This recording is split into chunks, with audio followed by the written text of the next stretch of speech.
હાલો મારા વાલા, તો ઉનાળાની સિઝન આવી ગઈ છે અને ઠંડી સોડા પીવા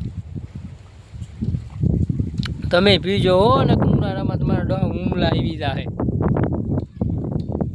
કે ઠંડુ બંડુ પીજો, નકરું કામ કરીને આ ક્યાંય ભેગા નહીં આવે, આ ક્યાંય પૈસા ક્યાંક ઠાઠડીએ નહીં બાંધી દેવાના, બધા અહીંયા મોજ શોખ કરજો.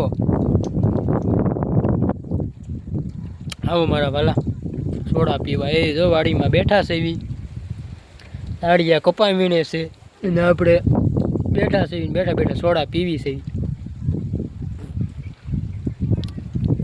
ઠંડી સોડા પીજો હોય, ક્યાંક સોડા બોડા ઠંડી લચ્છી છે, રસનો ગ્લાસ છે, એવું છે ને. ચાલુમાં હુમલા આવી જાય, ચાલુમાં રામ બોલો ભાઈ. હા, મોજથી જિંદગી જીવી લો મારા વાલા. જય દ્વારકાધીશ. મેકલાવું મારા વાલા 5 ઉનાળાની સિઝન આવી ગઈ છે, 5 સોડા મેકલાવું.